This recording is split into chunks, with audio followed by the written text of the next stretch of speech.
그러므로 하나님 나라를 구하는 것은 우리가 성경 전체에서 그리스도의 나라를 찾고 그것에 집중하며 바라고 소원하며 그 나라를 내가 누릴 수 있도록 기도하고 또한 그 나라 가운데 속하도록 그 나라를 어린아이같이 받들며 꼭 붙드는 것을 말해요. 여러분에게는 하나님의 나라가 우선순위가 얼마입니까? 그것이 1순위여야 된다 이것이. 그렇지 않으면 하나님 나라 들어갈 수 없어요. 그렇지 않으면 참믿음으로 입증될 수 없어요. 어린아이같이 하나님의 나라를 받들지 않으면 그 나라의 백성으로서 자격이 되잖아요.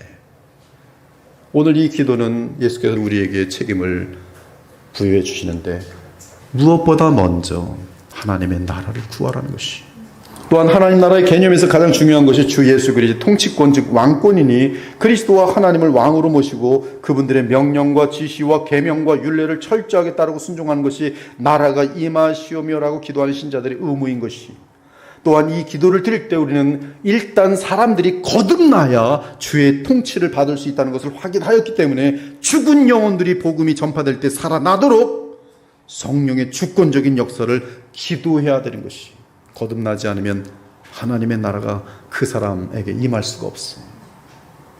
사랑하는 여러분, 하나님의 나라는 현재 그리스도의 나라이며 성령의 권능이 역사하는 나라입니다. 즉 십자가의 도를 통해 죽은 영혼들을 살리는 것이 하나님의 나라입니다. 그렇다면 죽은 영혼들이 그 나라에 들어오도록 복음을 전파하고 그들을 위해 기도하는 것이 우리 마음속에 함께 부여되는 주께서 주시는 의무인 것이. 한편 그 나라에 이미 들어온 자들에게는 그 나라는 성령 안에서 말할 수 없는 희락과 평강과 만족을 누린 나라입니다. 그리고 주 예수 그리스도를 향한 감사 때문에 더욱 죄와 사탄을 물리치는 순종의 삶을 사는 것이 하나님 나라를 구하는 삶인 것이, 나의 삶의 모든 영역에서 예외가 없습니다. 아내들이여 남편에게 순종하라, 예외가 없어요. 아내가 아무리 돈을 많이 벌어도, 아내가 아무리 세상의 권력을 쥐어도 가정에 돌아오면 자기 남편에게 순종해야 돼요. 그것이 하나님 나라를 인정하는 것이 하나님 나라 백성으로서의 의무예요. 부모들에게 순종하고 복종하는 것이 자녀들의 의무예요. 그것이 왕의 명령이에요. 예수 그리스도의 명령이에요. 그것을 받아들일 때 하나님의 나라가 그에게 임하여 평강과 기쁨이 형성되게 되어 있지만, 거절할 때는 반역자가 되는 것이, 아내도 반역자가 되는 것이고 자녀들도 반역자가 되는 것이고 교회에서도 마찬가지예요. 너희들의 영혼을 위하여 경성하며 깨어 기도하는 자들에게 순복하라. 순복하지 않는 것은 반역하는 것이, 하나님의 나라가 임할 수가 없어요.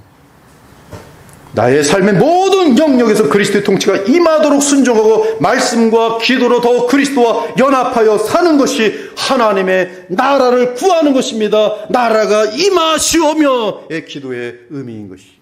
지금 그리스도의 나라는 성령 안에서 이 땅에 도래하여 있고 우리 주 예수 그리스도는 그 나라의 공식적인 왕으로서 만왕의 왕이시며 만유의 주십니다. 우리는 그 나라의 시민이 이미 되어 있고 그 왕의 백성이 되어 있으니 이 얼마나 다행이며 큰 행복입니까? 따라서 핸델의 메시아처럼 그리스도의 나라가 이 땅에 도래한 것을 찬양하며, 또한 장차 그 나라가 이 땅에 완전하게 임할 것을 바라며 주의 재림을 고대하는 것이, 오늘 우리는 나라가 임하시오며에서 나라의 의미를 성경 전체에서 확인했고, 결국 그 나라는 그리스도를 통해 이 땅에 임한 성령에게 인도함을 받는 상태인 것을 확인하였습니다. 그러므로 바울은 우리에게 늘 성령을 따라 행하라고 가르쳤어요. 이는 하나님 나라의 왕이신 그리스도께 순종하기 위해 그분이 보내신 주의 영을 따라 행하라는 말씀이. 그러면 우리는 넉넉히, 이거는 새 언약의 보장입니다. 죄에 쓰러지고 핑계대지 마십시오. 뭘 누구에게 핑계할 겁니까? 죄 가운데 오늘도 반복되면 살아가면서 뭘 핑계할 겁니까? 그만큼 하나님의 나라를 구하셨습니까? 하나님 나라가 1등입니까? 참으로 하나님 말씀과 기도에 전념해 보셨습니까? 넉넉히 이기도록 해놓으셨어요. 성령을 따라 행할 때 넉넉히 내 속의 죄와 내 밖의 세상과 내 밖의 마귀에게 넉넉히 이기도록 해놓으셨어요. 이로써 그 보배롭고 지극히 큰 약속을 우리에게 주사 이 약속으로 말미암아 너희가 정욕 때문에 세상에서 썩어질 것을 피하여 신성한 성품에 참여하는 자가 되게 하려 하였느니라. 신성한 성품이 뭔지 아세요? 신의 성품이, 하나님의 성품이. 우린 고작 더러운 먼지 같은 인간인데 하나님의 성품에 참여하여 성장할 수 있다고 알려주고 있어요. 그러므로 너희가 더욱 힘써 너희 믿음의 덕의 지식을, 지식의 절제를, 절제의 인내를, 인내의 경건을, 경건의 형제 우애를, 형제 우애의 사랑을 더하라. 그러므로 형제들아 더욱 힘써 너희 부르심과 택하심을 굳게 하라. 너희가 왜 은혜로 구원을 받았는지, 왜 예수 그리스도의 보혈로만 말미암아 완전한 은혜로 구원을 받았는지, 어떻게 하나님의 자녀가 됐는지, 그 목적을, 부르심을, 택하심을 절대 놓치지 말라.